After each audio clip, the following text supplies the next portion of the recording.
that okay? Yeah. Yep. Good? Yeah, we're good.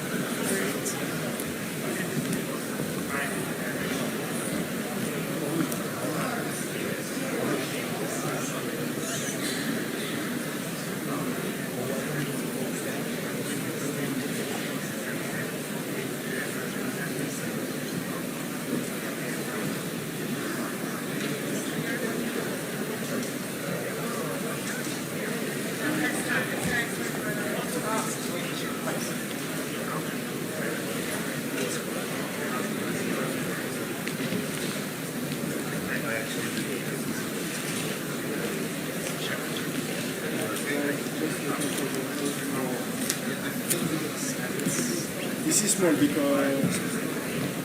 No, it's good. Yeah, that's good. It's good? Yeah. Thank you.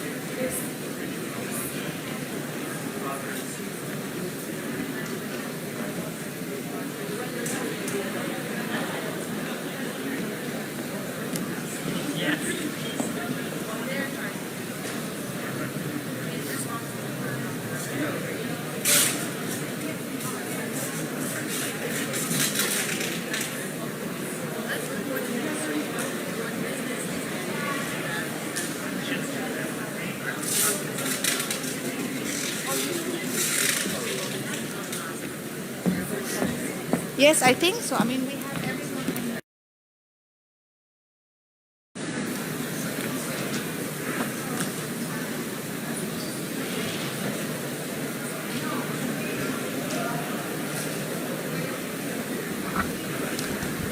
Excellencies, please take your seats. We are about to begin. Good afternoon, Your Excellencies. We kindly request you to take your respective seats. We are about to begin.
Distinguished delegates, honored guests, welcome to the opening of the first part of the high-level segment on the occasion of the 27th session of the Conference of the Parties, the 17th session of the Conference of the Parties, serving as the meeting of the parties to the Kyoto Protocol, and the 4th session of the Conference of the Parties, serving as the meeting of the parties to the Paris Agreement.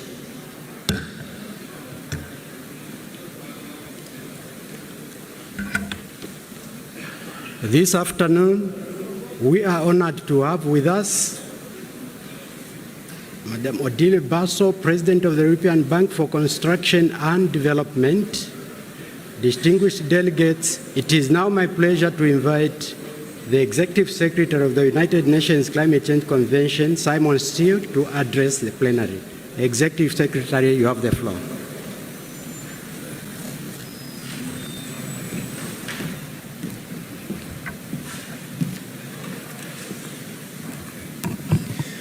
Good evening all. If you could take your seats, please. If you could take your seats, please.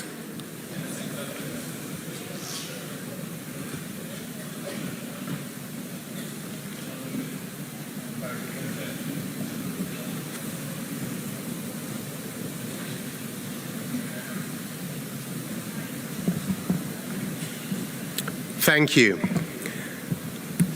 Excellencies, esteemed delegates, ladies and gentlemen, it is my great honor to address you as Executive Secretary of the UN Framework Convention on Climate Change, an international body created 30 years ago by the collective decisions of all the nations represented at this conference. Much has been achieved over the past 3 decades to address the climate crisis.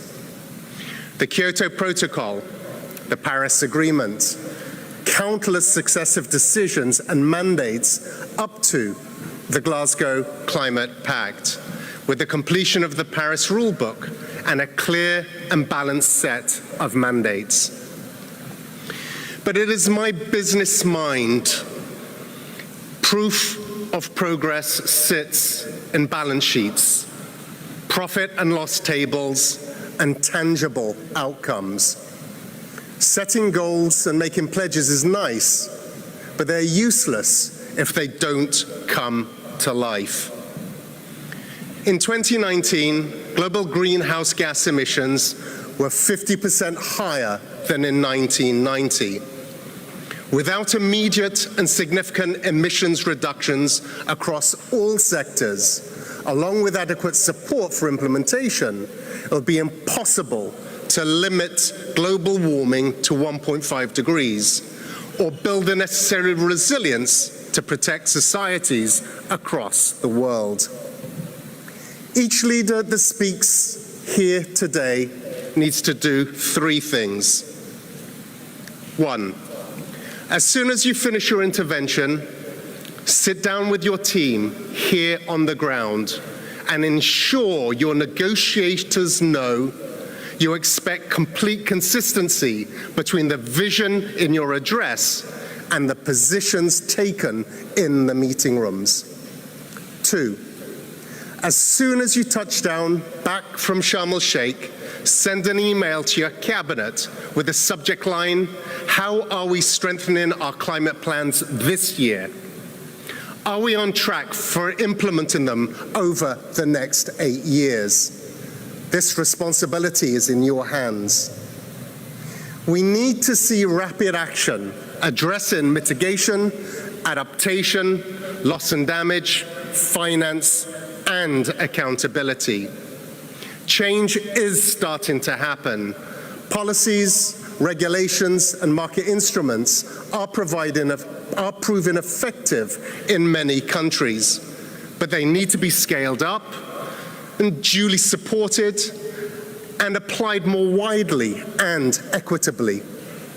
3, between the time you rise in the mornings and retire in the evenings, ensure your decisions and your actions reflect the level of urgency of the current crisis, the gravity of the threats we're facing, and the shortness of the time we have remaining to avoid the devastating consequences of runaway climate change. This is the only realistic way to protect the world's greatest global public good, the climate, for our generation and for those generations to come. I thank you.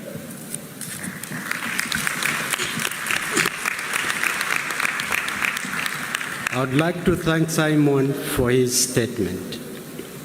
It is now my distinct pleasure to invite Ms. Odile Renaud-Basso, President of the European Bank for Reconstruction and Development, to address the plenary.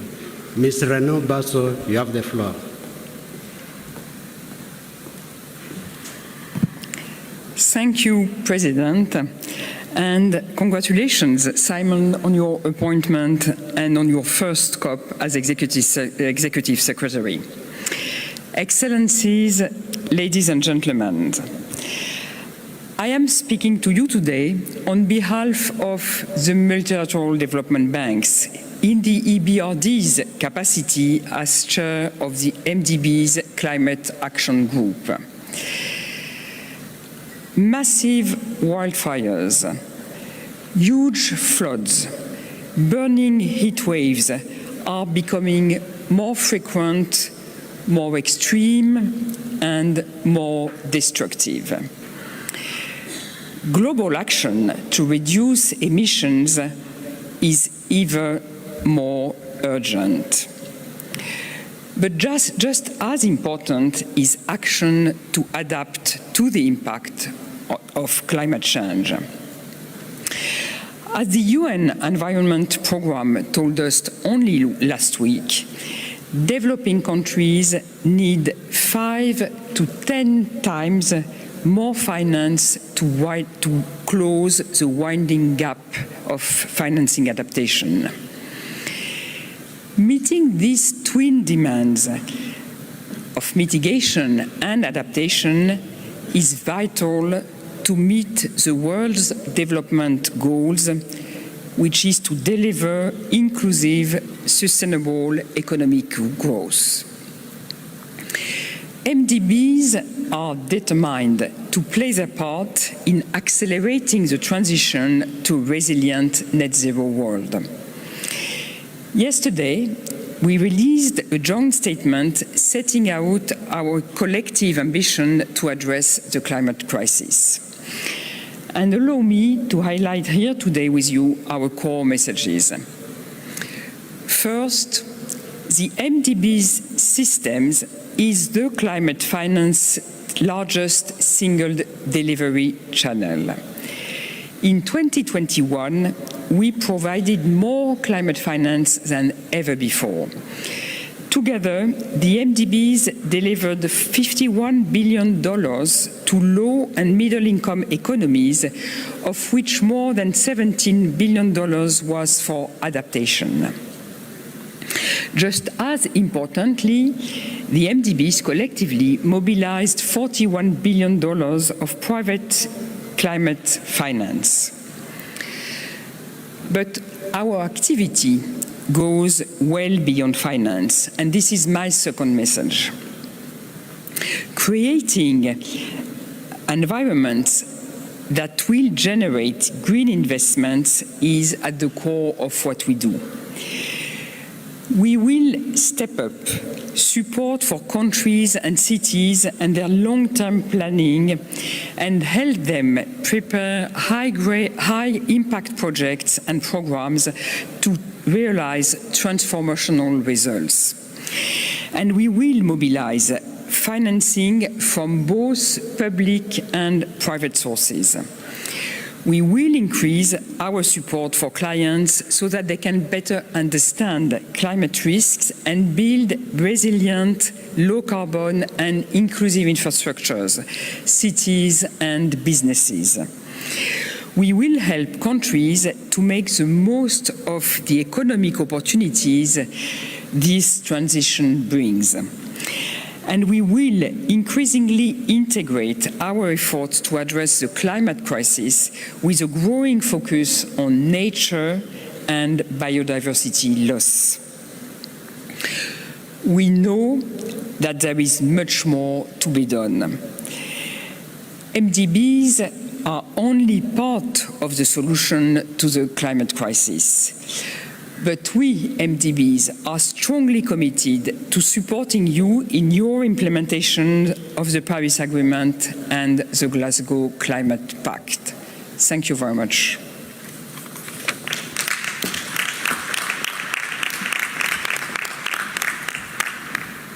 I would like to thank Ms. Renaud Basso for her statement.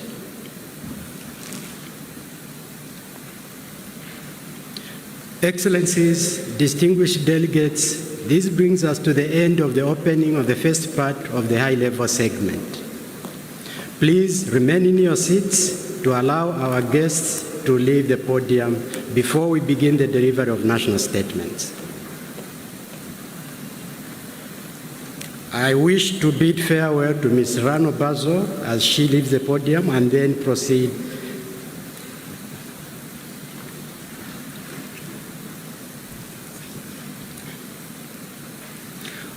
distinguished delegates, honored guests, today heads of states and government will deliver national statements. I would like to remind our distinguished speakers of actions in place to ensure effective time management. There is a 3-minute time limit for statements during the high-level segment. Statements should be as concise as possible, noting that the full of the official statements will be made available on the UNFCCC website. And finally, please note that heads of state or government who are not in the plenary at the time of the delivery of their statements will be scheduled to speak at the end of all the statements in that category. Distinguished honored guests, the Egyptian presidency is delighted to receive over 100 heads of state and government. Your presence here is a testament to the commitment of your country's willingness to take meaningful and tangible steps to address the climate crisis and implement the Paris Agreement. It is essential that we expedite efforts towards implementing climate action.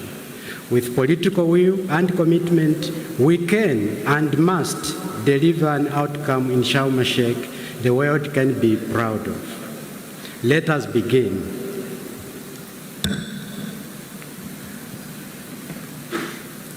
It is now my pleasure to welcome His Excellency Mr. Denis Sassou Nguesso, President of Congo.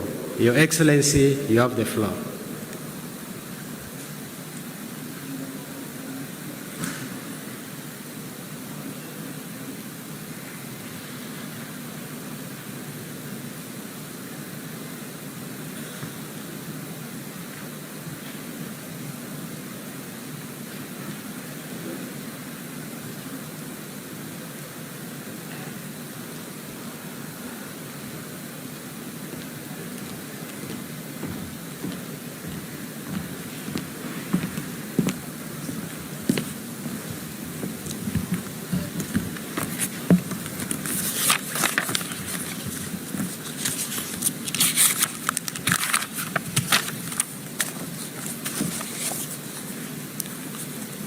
Monsieur le Président Abdel Fattah el-Sisi,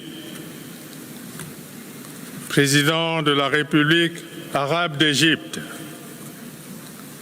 Mesdames et Messieurs les chefs d'État et de gouvernement, Monsieur le Secrétaire général des Nations unies, Mesdames et Messieurs, je saisis cette opportunité pour réaffirmer la ferme volonté et la détermination de la République du Congo à participer activement à l'effort mondial de la lutte contre les changements climatiques. Sans la moindre hésitation, j'apporte mon soutien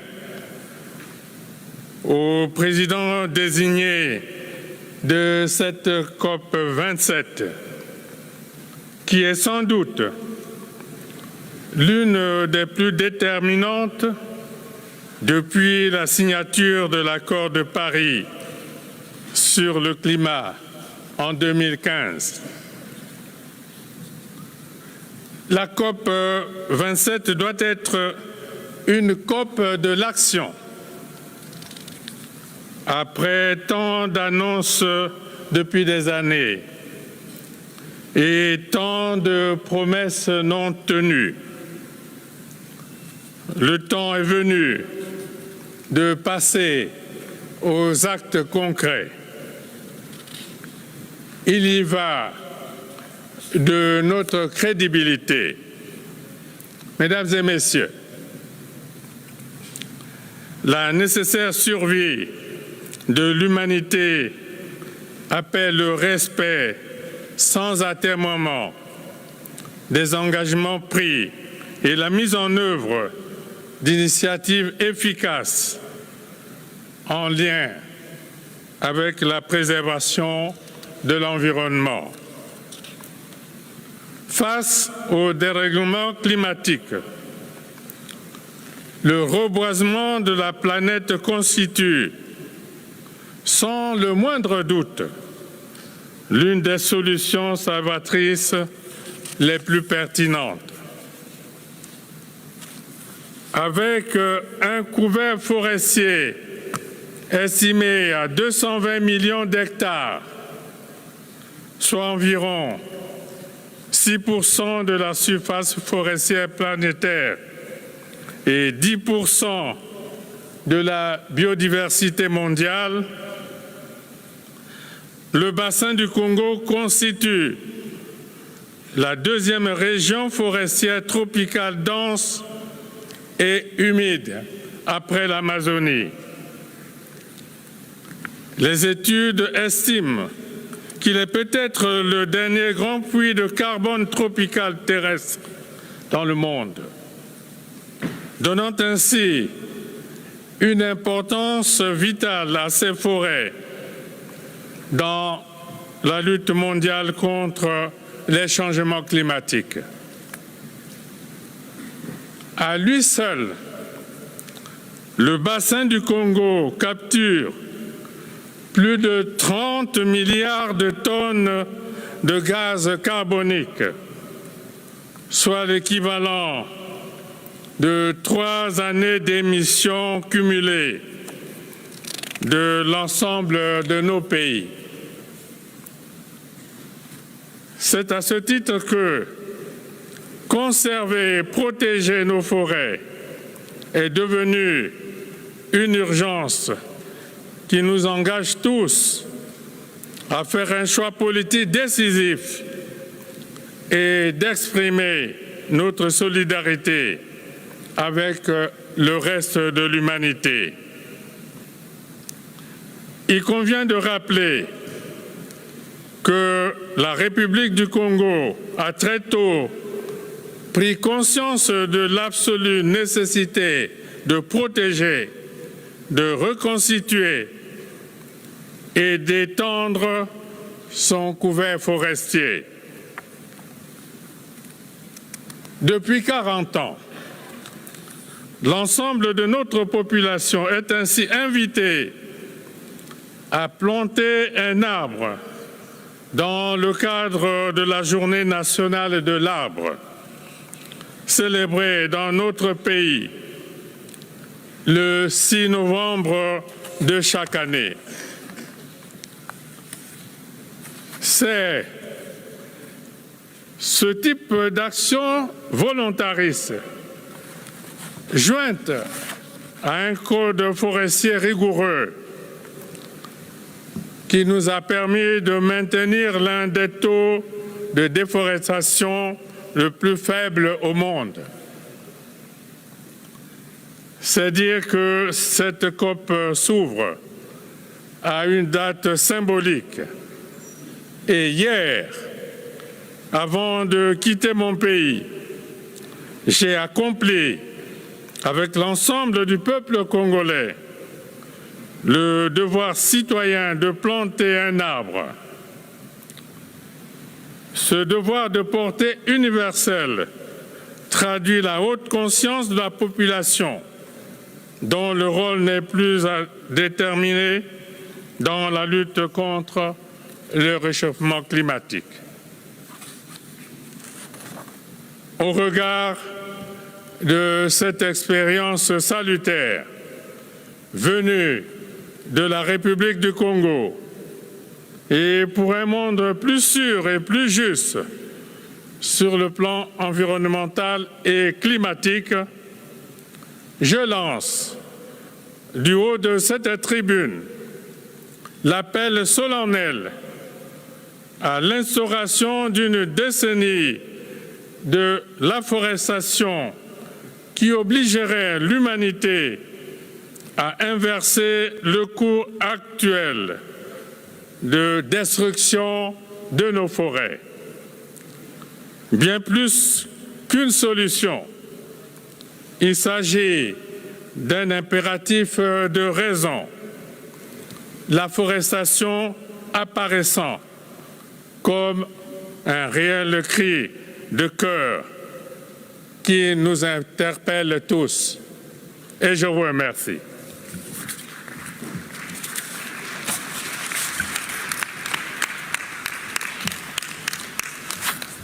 I thank you, Your Excellency, for your statement. It is now my pleasure to welcome His Majesty King Abdullah II Ibn Al Hussein, King of the Hashemite Kingdom of Jordan. Your Majesty, you have the floor.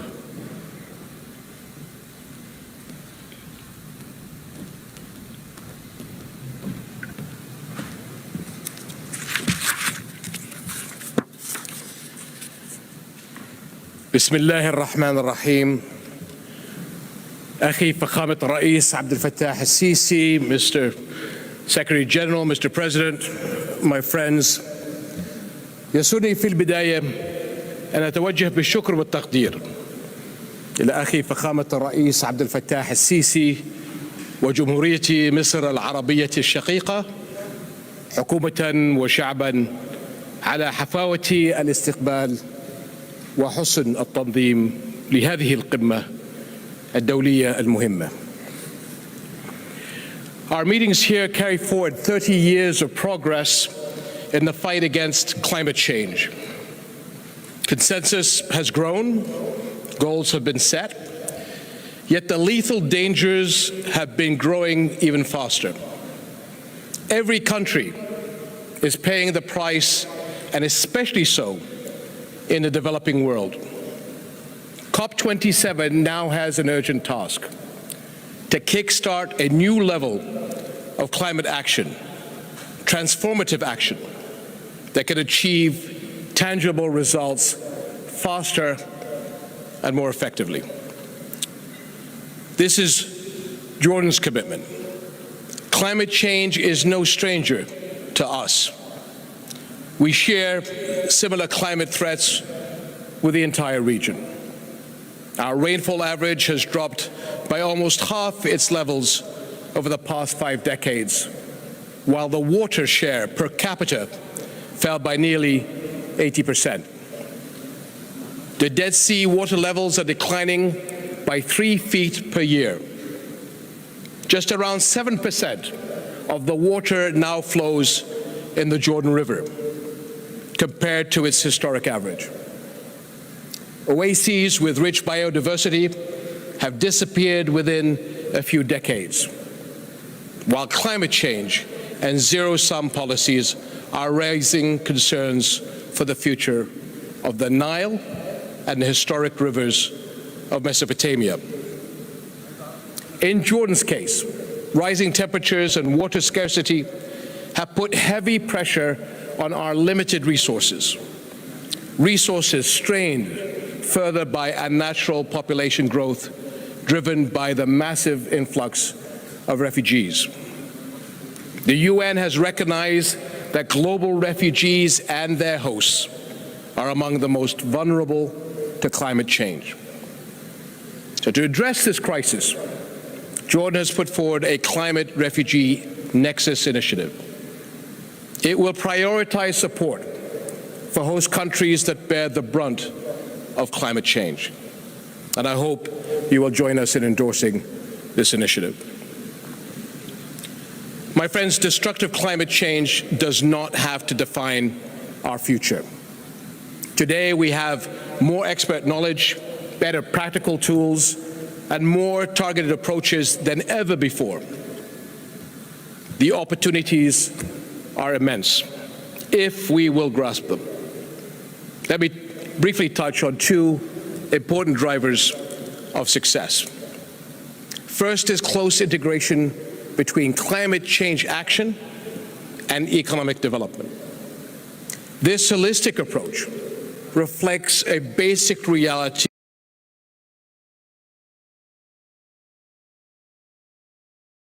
in the 21st century. Sustainable of the world's people. We are starting to find solutions in renewable energy, water desalination, advanced irrigation technologies, and shifting to electric modes of transportation.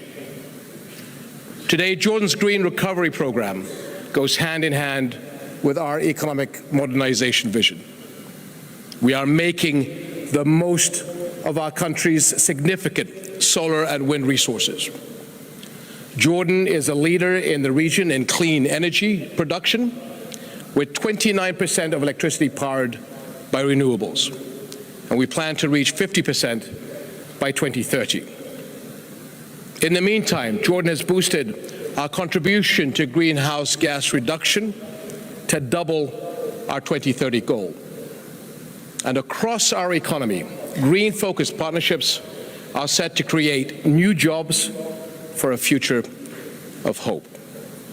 And this brings me to a second driver of successful climate action: strong collaboration at the global and regional levels, as well as between public and private sectors, in order to target opportunities and match up resources and capabilities. And one critical area is financing for developing countries to mitigate climate damage and adapt to its impact. Jordan, with a track record of successful climate-responsive projects, is keen to serve as a regional hub for green growth. We are working in partnership with Egypt, Iraq, the United Arab Emirates, Saudi Arabia, Bahrain, and others to strengthen our entire region. In Jordan itself, we offer a wide array of opportunities for investment in climate-smart initiatives, green infrastructure, electric mobility, agriculture, and other sectors. We have joined with the UAE in Project Prosperity that will expand clean energy and water. Another innovative project is taking place at Aqaba's Marine Nature Reserve, where we and international partners will be helping find solutions to ocean climate crises far beyond our shores.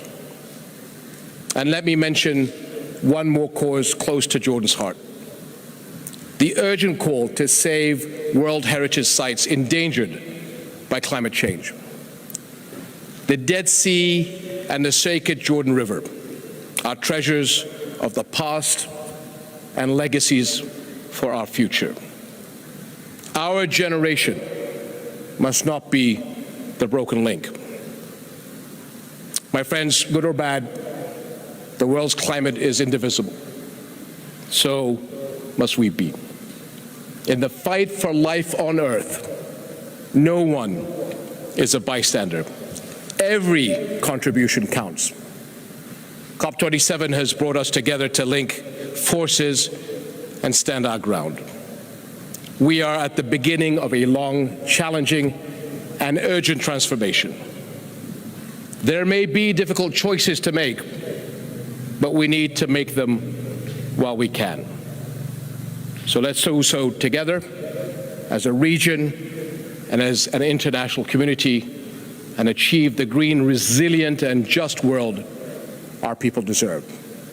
Thank you very much.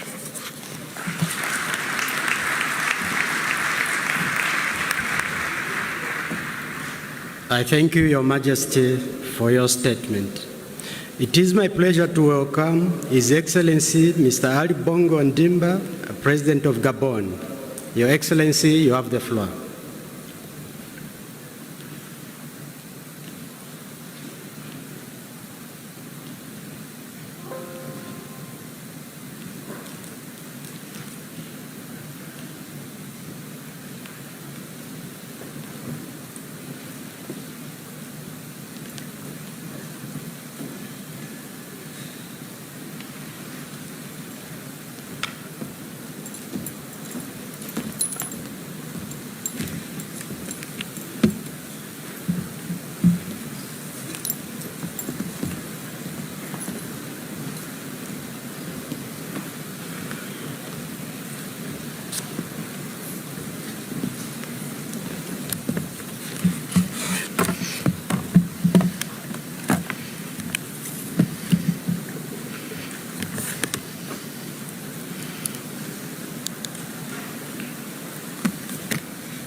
Excellences,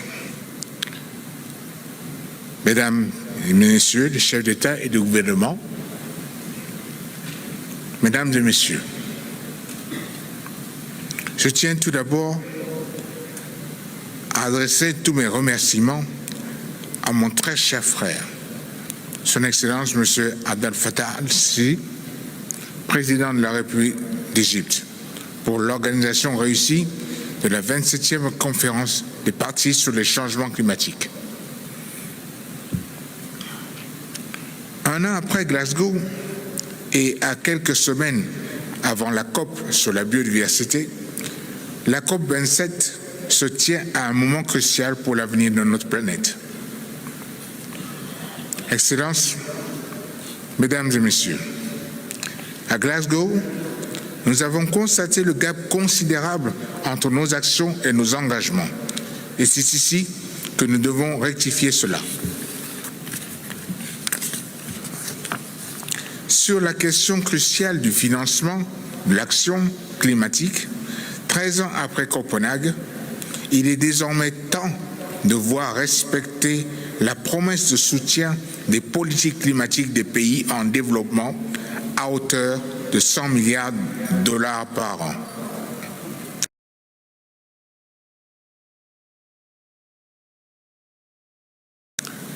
À titre d'exemple,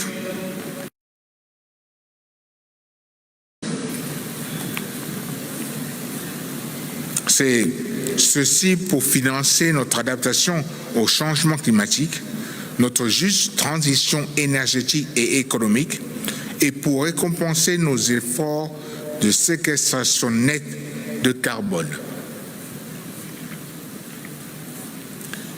Ce financement doit être transparent, effectif et surtout opérationnel.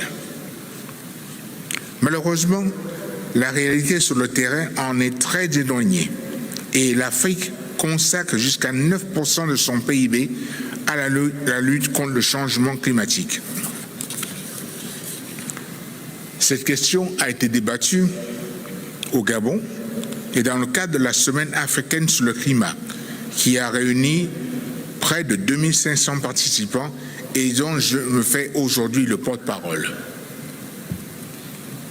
Excellencies, ladies and gentlemen, the Gabonese Republic sits on the equator, on the west coast of Africa.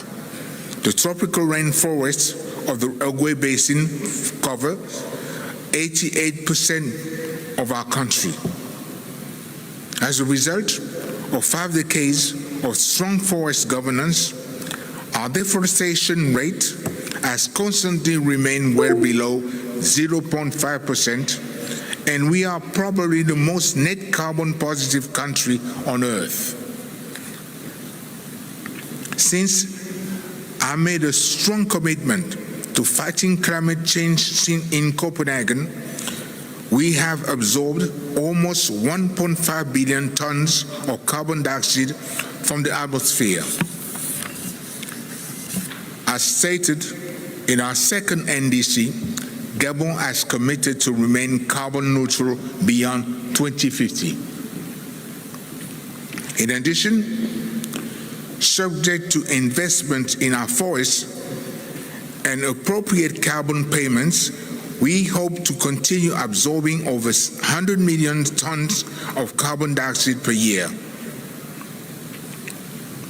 We are part of the Congo-Uruguay Basin, often referred to as the second lung of the planet. The Congo-Uruguay Basin stores almost 10 years of global carbon emissions. Our forests are proving more resilient to climate change than the other great forest basins, which makes us the healthier lung in the planet.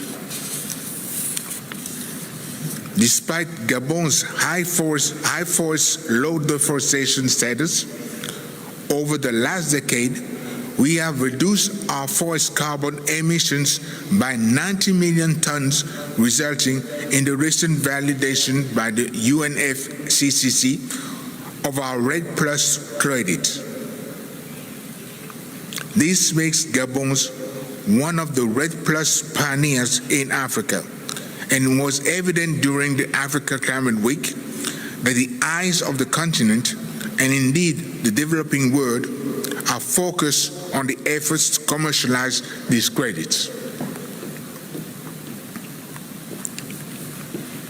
If we are successful, it will encourage other nations to issue sovereign rate plus credits, creating the enabling conditions for us to build on the modest voluntary forest carbon markets and capitalize on the potential of nature to join us in the fight against climate change. This will be a main theme during the One Forest Summit that I plan to co-host with President Macron in Libreville in March next year.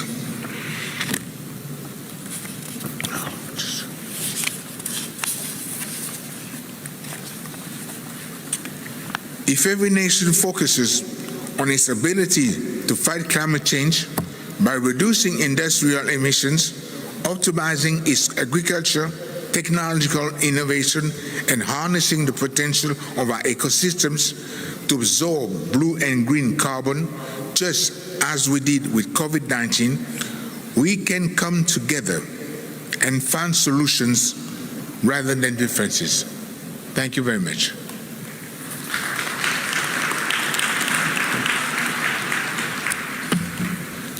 I thank you, Your Excellency, for your statement.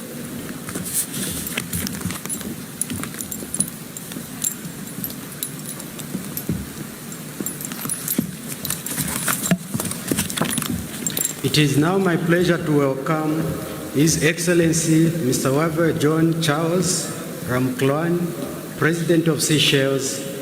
Your Excellency, you have the floor.